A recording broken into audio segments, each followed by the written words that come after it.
Hey guys, this is Sean, that male CNA, signing in once again for my fourth video. Appreciate you guys tuning in. So today's topic of discussion is going to be the coronavirus and how it's affecting personal protective equipment shortages inside New York State long-term care facilities and hospitals. But starting off the video, I just wanted to give a quick shout out to my fiance Jamie. She has a new business that she's going to be doing. It's, all types of custom design shirts like the one that I'm currently wearing. Absolutely fantastic. She does great work. I'm just going to show you guys the business card real quick, and I'm also going to be doing a link in the description to her website and to the Instagram channel so you can check out more of her work. All right, guys, here you go.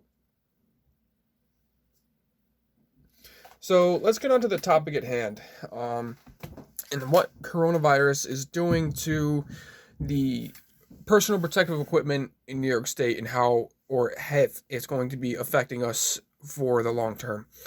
So in my facility, we currently use personal protective equipment for things such as diarrhea or any type of contact, droplet, breathing precautions or air precautions, excuse me.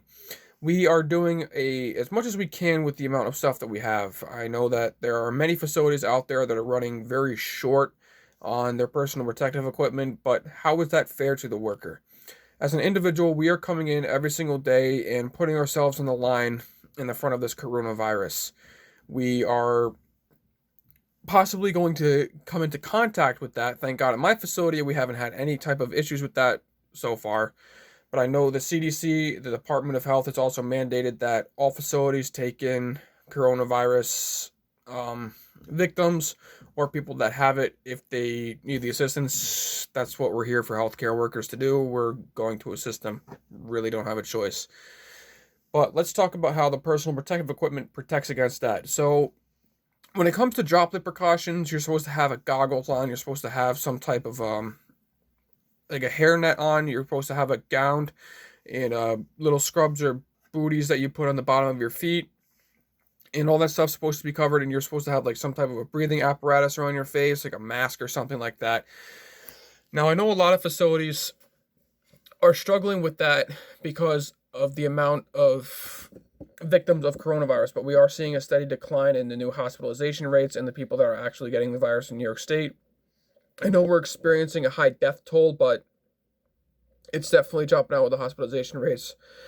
So, as I was saying before, the amount of personal protective equipment that is needed, as you could tell, for, let's see, 4 CNAs and 1 person has to go in that room multiple times throughout that shift. And we have to take everything off as soon as we come out.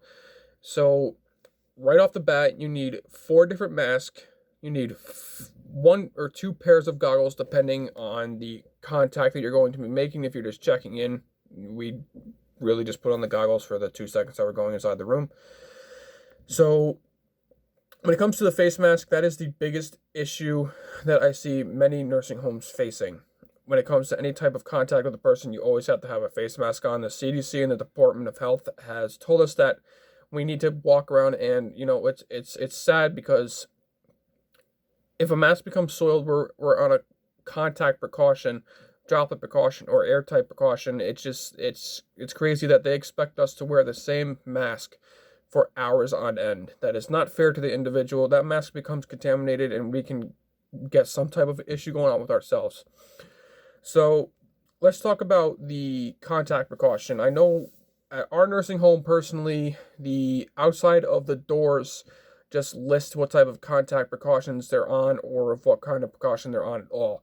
The most common for us is contact, which would just be gloves and a gown, which also we're running very short on. This is coming firsthand from someone that is experiencing the amount of people that are on just these contact precautions. It could be for shingles, it could be for stomach issues, it could be for any type of issue, whether it's any type of health-related thing. Now, I know that personally, we get a lot of donations when it comes to the mask and stuff like that, but we are really running short on everything else. Because you got to think of each individual person, the LPN, the RN supervisor, and each one of the CNAs, the social workers, or any type of person that has to make contact with these people that are on those precautions. Now, if my facility in particular starts taking in the COVID-19 patients, we're going to run out of supplies really quick. And, we have our in-services discussing that type of thing that, oh, hey, we're required to do it, but I really don't think they're taking into consideration the CNA's feelings about it. Now, I want to discuss how that affects our day-to-day working routine. We have to worry about getting dressed up every single time we come in, getting our entire outfit on, for the next 1 to 2 hours, depending on who we're making contact with. We have to take it off right then and there. And it's best way to put it is it's unfair to the individual CNA and the people that are going in there. So you got to figure, you take 10 of the contact precaution gowns that are put into one of the packages. You have a shortage on the mask. I see people bringing in their own ones from home, all that type of stuff. Now, I'm lucky enough to have family that, makes those masks available to me, and the rest of my family as well. Now, we sit there and we have to put on 4 different gowns, about 2 to 3 different masks, 2 to 3 different type of hair nets, and 2 or 3 different type of booties for our feet. And if you're going through all that supplies, you're talking about going through 20 different items in one night, which is absolutely insane.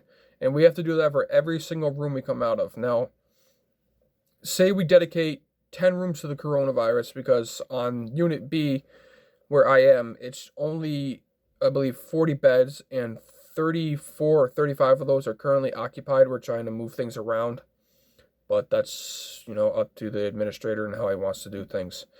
Now, as I was saying, you're bringing another one of those. You say 4 masks, visiting that person 4 different times. So that's 16 groups of things right there, going through that entire night. You, for one individual person, that is 16, plus the LPN, that is 32. You are going through almost 32 different items in a single shift if you are appropriately changing out your gear through that entire night. Or your PPE, excuse me.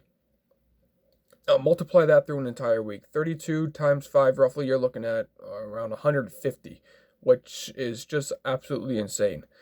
You're going through that in an entire weekend, and especially with, that's not even counting the contact precautions that we go on, because I change my mask every time I go on to someone that's on a droplet, or contact precautions, or any type of precautions in general, because I'm not going to risk, bringing that in and out.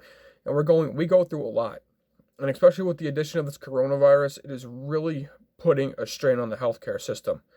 And then you got people who, with this current administration, think this is not a serious situation.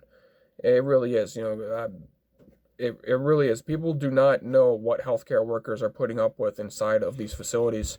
And we're not even, in my facility personally, we're not even dealing with the coronavirus as seriously as other places are. They talk about having to give us, the fancy I-95 mask or whatever they're called, and they act like it's a treat. That is just something that is expected of the facility. No matter where you work, you should be going in there feeling that you are confident that your administration and everyone else has your back. And if it's very strenuous on all facilities right now. The amount of personal protective equipment we go through in the coronavirus is just making it worse. So I appreciate you guys tuning in and watching the video. Yet again, I'm going to put a link in the description for my fiance's website, her Instagram, and you guys can check out all of her attire. She does personal requests. She does anything that you guys can need. I'm sure she can meet the demand. Yet again, here's a little bit of a look at the shirt that she made for this video today. Absolutely my favorite shirt she's made. She's made me Legend of Zelda stuff, and I'm going to make a video on all that stuff, later on my personal interests and hobbies. Alright guys, I appreciate you guys tuning in. This is That Male CNA signing out.